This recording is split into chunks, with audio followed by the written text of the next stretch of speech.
This is a video response to Making Masterclass. He did a video that really challenged me. It's kind of really near and dear to my heart regarding some issues as an instructor and as a business owner.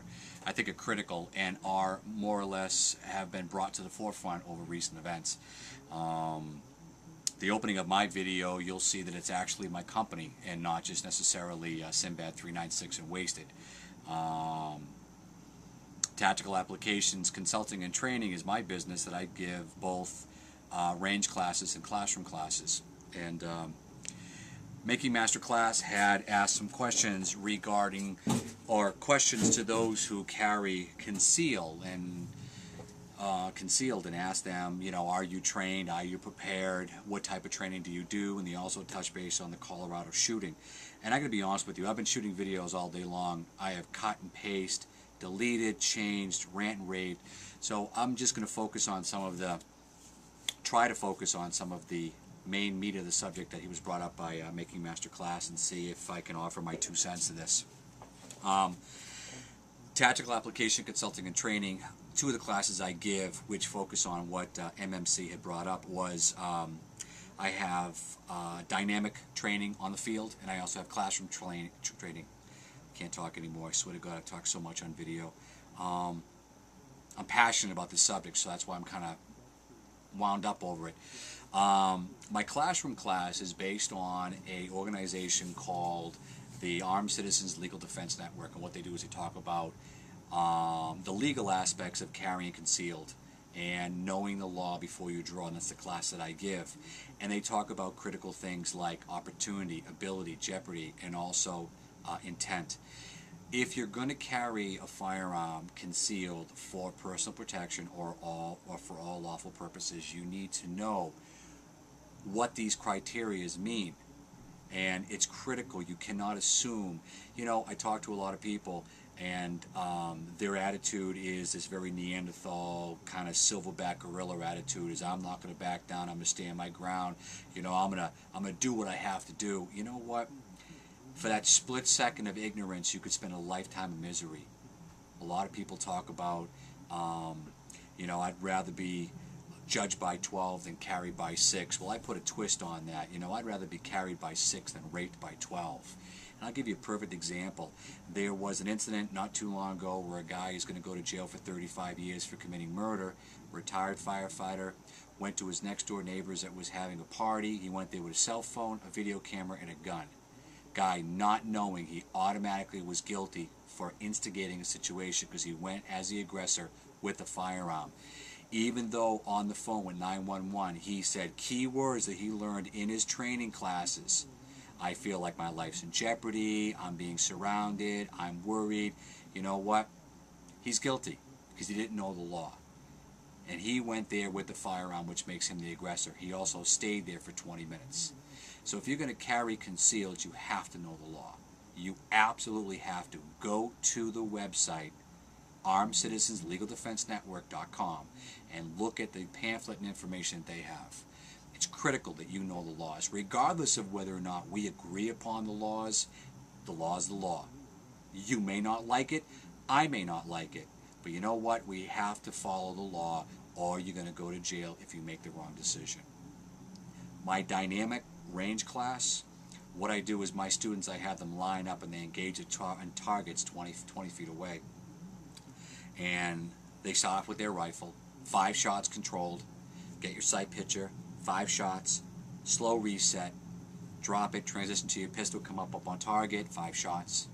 Then I have them do 5 rapid shots, same thing, rifle, then pistol. And we walk over, we take a look at their target in nice tight grouping. And I'll turn to them and say, you know what, it's the last time you're going to see that today. After that, we're doing cardio, we're doing push-ups, jumping jacks, we're doing sprint runs, and then I have them engage targets. I have them do malfunction drills, clearing malfunctions, transitioning, things that you need to train and practice with on a regular basis. You know, you might go to the range and you might come up on target, nice controlled atmosphere, nice air-conditioned range. You're standing there in nice isosceles stand, weaver stand, you know, and you're doing a really nice grouping. But try when the adrenaline bomb is blown up. your cardio is up, your respiratory system is at peak, your heart rate is peaking out, and you're extremely scared, and you got a pile of shit in your pants. Different scenario. You have to realize this is what's going to happen. If you're going to carry for all lawful purposes for protection of life and property, this scenario can happen.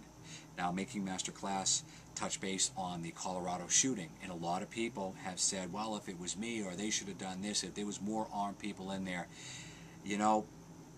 Once again, the Neanderthal in all of us beat our chest before our brain kicks in. And let me just run a scenario by this. I can catch shit for my opinion, but follow me. I'm a professional, 20 years, trained 10 years. I've taken multiple classes. I've been SWAT trained. I worked for Homeland. I've done, IDPA and IPSC, which we'll touch base on that real quickly. Let's just say I'm in the theater, I'm carrying, all of a sudden chaos breaks out. There's a shooter. My training is to tell me to try to find a threat, identify the threat. All of a sudden I'm scanning, I find the threat. I'm trying to protect my loved ones. So all of a sudden I draw my firearm and I start to engage. That's if I did that.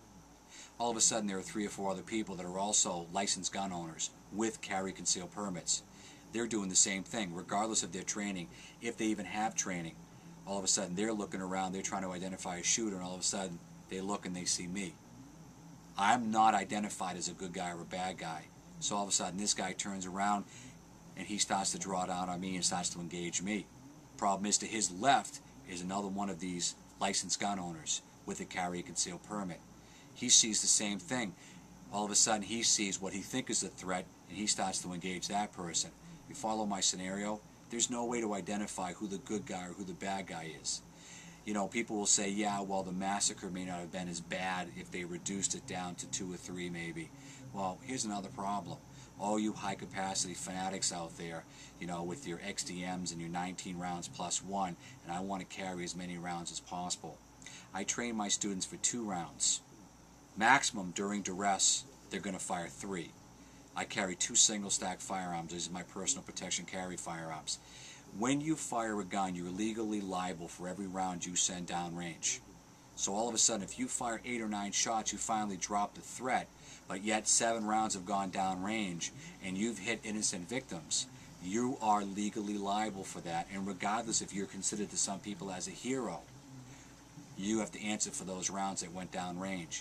You might win the state case, but keep in mind, you just shot someone, so there's a civil case that's going to come in after the fact. There are a lot of people on YouTube. There are several that piss me off because they're nothing but just gun enthusiasts that'll come online and they'll just beat their chest and they'll say, you should do this, and Second Amendment, carry as many guns as you can, and carry big-ass knives, and it's my Second Amendment right.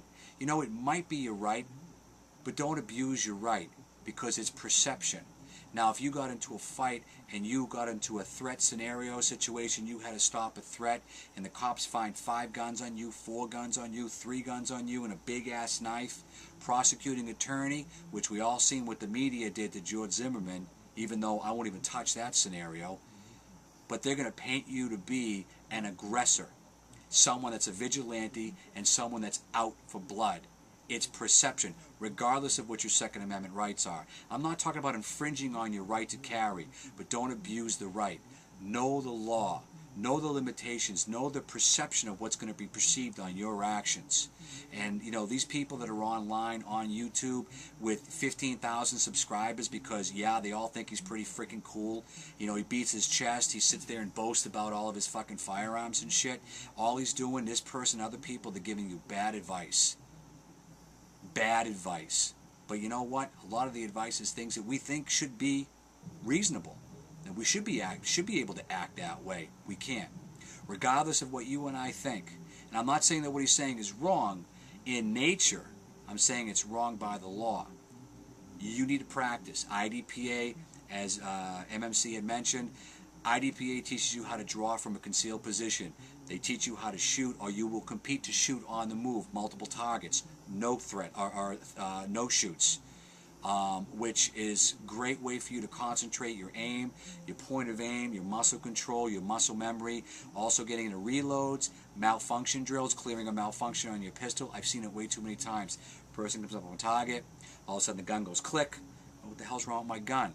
Tap, rack, get back up on target. Don't even think twice about it. Tap that magazine, make sure it's seated, rack that slide, eject that bad round, and come back up on target. Because if you are in a defensive scenario shooting situation that you had to get up on target to defend yourself or loved ones and your gun goes down, you need to clear that malfunction. Draw from the holster, practice. But anyways, I don't know how long this has gone on, but that's my rant. That's my video response to Making Master Class. I want to thank you, man. Dude, you nailed it on the head. It's very, very dear to me, this subject. People need to know the law before they draw, and people need to practice, and people need to get off the testosterone, you know. And just because you think this Hatfield and McCoy mentality, I can do that, I'm not going to back down, I'm going to stand my ground. Dude, you know what? Know the law, regardless of what you might think. Know the law before you draw, and practice what you preach. Be safe, practice, and thanks.